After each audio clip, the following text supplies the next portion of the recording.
So hello and welcome to the Serendipity Experience Story Time with myself, Amanda O'Shea, and a very special guest I've got here, Mr. Dean Rees-Evans, all the way from Maxville, New South Wales in Australia.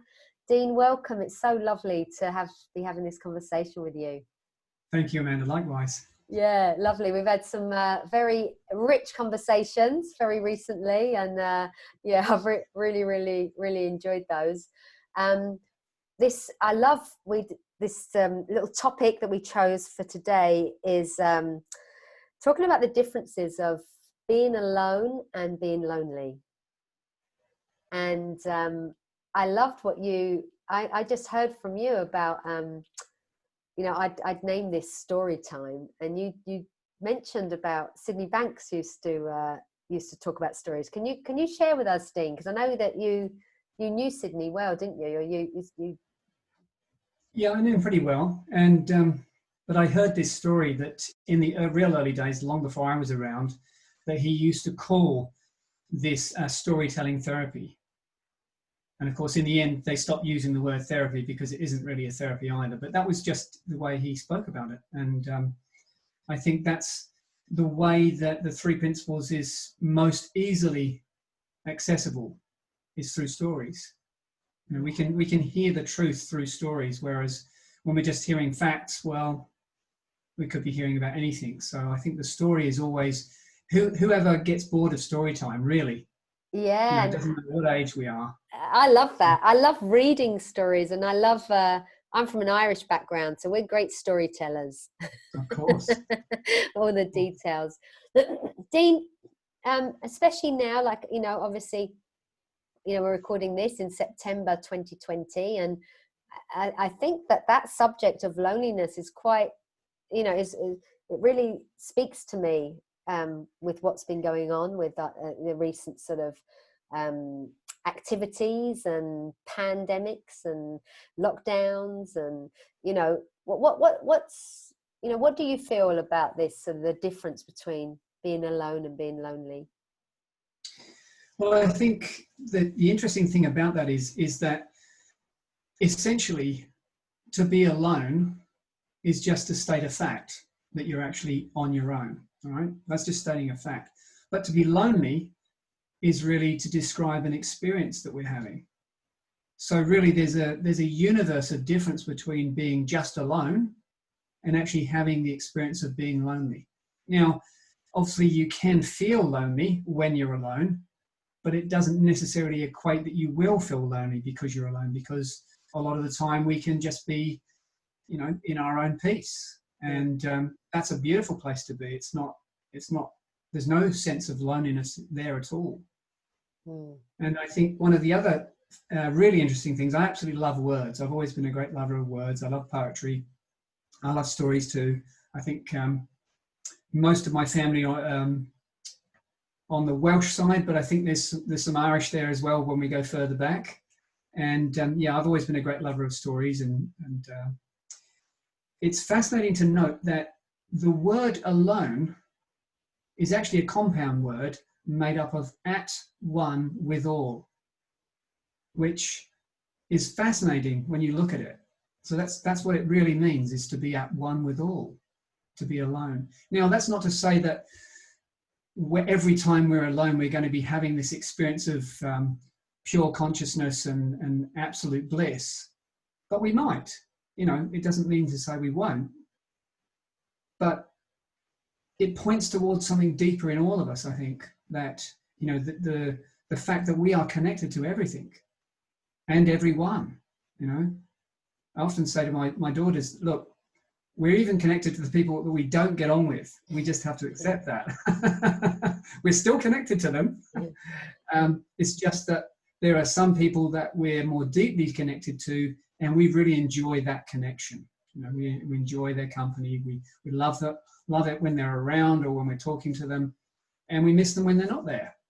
Yeah, there is something. I really resonate with that, Dean, and I think coming across the principles and the understanding really helped. I had a big shift around loneliness, and I used to see that I used to give my power away to things like relationships when I really believed that somebody else could make me happy. And I would have described myself as being somebody that was like, yeah, the queen, you know, the queen of falling in love, but the queen of heartbreak and the queen of loneliness, because it was a pattern, right? And that feeling really is not nice. When that feels like that story is real, when that loneliness, it you know, I had a little period of that recently again where it kind of crept up on me, and it was a reminder of, oh wow, yeah, it's not nice, right? It sucks, that feeling. It's horrible. And you know, and so I'm truly grateful for kind of what I understand. It still didn't make me immune to go in there, right? You know, it didn't it snuck up on me. It looked real again. Yeah. Well, of course, but you know, anything that that's running through our mind is going to appear real to us. So, and things can creep up on us, and then there we are having the experience. It's only really through awareness that we overcome those things. And I think that's one of the things that the principles offers people, is when they become more aware, you know, day by day, moment to moment, as they become more aware, it disperses those more negative experiences, because you can still have them, because you still have a mind, you still have thought. You know, I often say to clients, look, you're never going to eradicate all your negative thoughts, because you've got a brain, you're still alive. You know, be happy. you're still alive. There's something to be joyous about, you know, celebrate. But even though we can still have those negative experiences, they cannot and usually will not last anywhere near as long, because we have awareness. And when awareness is brought to that, and I'm not saying this is a technique, I'm just saying that as we become more aware, those things just disperse. They naturally disperse. There is something like that, isn't it? It's like a jar that you can't open. It's got a tight grip, you know, and you don't understand how something works. It's scary, and it feels real. And even though I knew when I was having this experience that it was being created inside my mind, and I actually was able to sit with it, because I don't get that sad that often these days. It was kind of, you know, I was kind of, so there was something almost, you know, almost I don't know whether I wanted that experience or that's what I was having anyway, but it always helps me to relate again. Like, it's like a reminder, oh yeah, this is how it feels, because I haven't felt like that for a long time. And it's great that my empathy, my compassion comes back when working with people, because it's almost like I forget sometimes what it was like before the principles, before I knew how this worked. You know, if you've been around it for years and years, it's like, oh yeah, it really, really felt like it's got a hold. And, you know, it's been quite, I mean, there's been so many cases of that I've known personally and just in the world, you know, of recent sort of suicides and people getting themselves in trouble with what's been going on here. And, you know, I think for those of us that have never had, let's say, those kind of experiences, that seems like a different world completely. But for those of us that have had those experiences or those thoughts pop through, whether they've been a fleeting moment, it's like, well, that's a silly thought, and it kind of pop, you know, like, where that come from, or whether it's something we've played with or danced with, in this story of loneliness, in this story that no one cares, you know, in this story that feels like it's got arms and legs, you know, it's really, because that would be for me, if I have that dip, or when I used to years ago, often on the breakup of a relationship where I didn't understand it, why somebody didn't have the love for me that I thought I had for them, it really felt like no one cared. That's how it felt, right? It felt true and real. And then physically being on your own with that kind of mindset is like, you know, that I'm not saying that I just understand that. I understand how people get their knickers in a twist and get themselves all in a kerfuffle. And I think what you're pointing to is that, I love that, you know, when we talk about the oneness, like, oh, we are love. Oh, we are everything we need. oh, nobody can give us our well-being or take away our well-being. Oh, that, wow, that's big stuff to see that in a deep understanding. It is. I think that like you were describing earlier, when we have an experience that takes us back to one of those states of mind, you know, we can only ever be in one thing or the other. We're either aware and seeing that thought creates reality, or we're lost in thought. So even though, and you hear this a lot, and you hear a lot of people say this, you know, well, I know it's just my thinking. Well, of course, in that moment, you don't really know it's your thinking. You're just saying that. Because if you did, you wouldn't be having that experience. Yeah.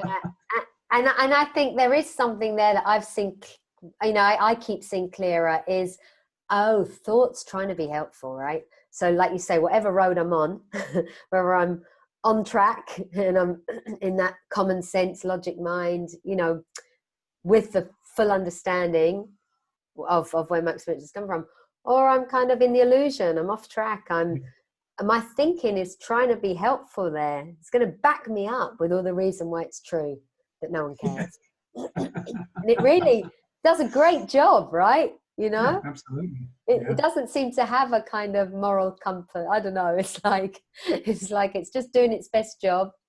Which whatever, you know, like you say, whatever side of the line we tend to be on, and then boom, that disappears like the bubble bursting, right? Like the story collapsing.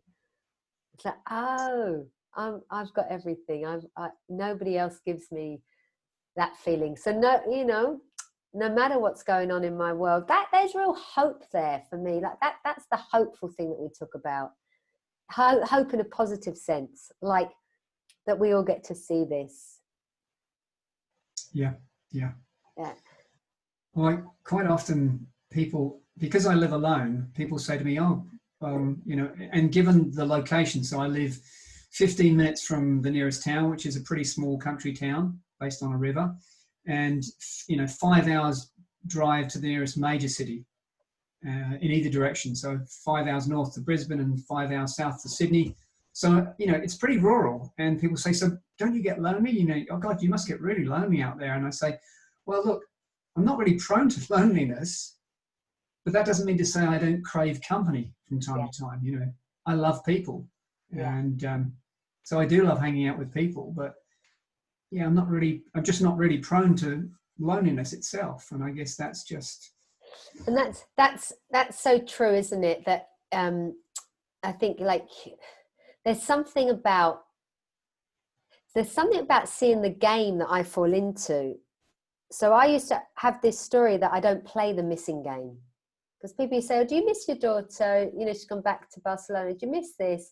And that used to be my story. I'm not playing that game. I'm not playing it because it doesn't really work for me. But what I got to see was the moment that I start hearing words come out of my mouth, like, oh, I miss the family, I miss this, that lets me know where I am. Because when I'm in my creativity and flying and organizing stuff, I'm not missing people. It doesn't mean I wouldn't like to see them, but I'm not missing them.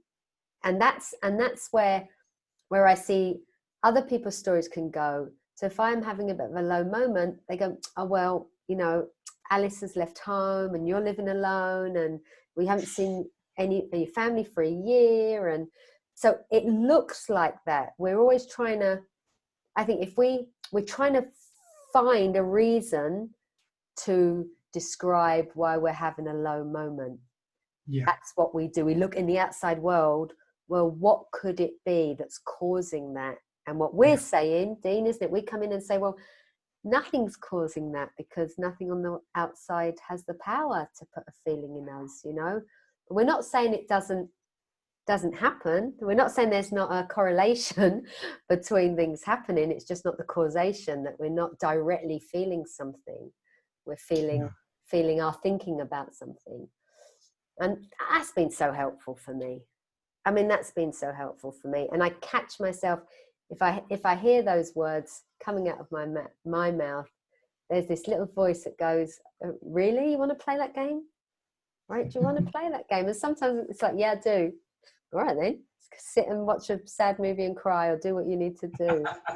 And after a while, it just, yeah. And sometimes that does feel quite good to, to have a good cry, or I don't know, whatever it might be. But I love the way now, I don't know how it works for you, but I get a bit more curious. Like, okay, well, maybe you're not seeing enough people, or maybe you're not having enough actual physical connection, like with people. And okay, so well, what is there anything you could do about that? Or you wanna I don't know, see what pops to mind. So, is there any message, Dean, if we were just sort of to say cheerio, of if anybody was feeling what they would call feeling lonely, I mean, for me, I would just invite them to look in this direction. I would invite them to. Is there, anything that you would point people towards who are watching this, listening to this, and like saying, well, I've been feeling lonely? Well, I think maybe the only thing I would add really would be that when we're in the experience of loneliness, if we're not seeing where that's really coming from, we'll just, we'll be in the experience and having the experience. I think that sometimes, like you just said a minute ago, we just need to maybe find something else to do, because I think that the circumstances that we find ourselves in the world today are probably, for a lot of people, having not been through a war like our previous generations, I think it's probably one of the toughest things that we'll have to go through because of the isolation that people are experiencing. And I think that to try and remember that we are all connected, that we are all part of the oneness, that that it will be okay in the end. I mean, I'm completely with you. I think that not only do I sometimes crave company, but I think that one of the things that a lot of people are also missing is this physical contact, because they're being told that, and it's the most unnatural thing in the world to not have physical contact with physical beings, and therefore that's very much how we express our emotions with each other. With those that. With those that we don't know, we keep our distance, and with those that we love, we tend to move towards rapidly. Yeah. So we'll have to send virtual hugs and kisses to you down under, and to everybody who's listening to this, and look forward to that time where we can all meet up again and have a hug and all that stuff. Sounds fantastic. Yeah, Dean, lots of love to you, and thank you for your time. I really appreciate it. Thank you. Speak to you soon. Bye, everybody. Bye-bye.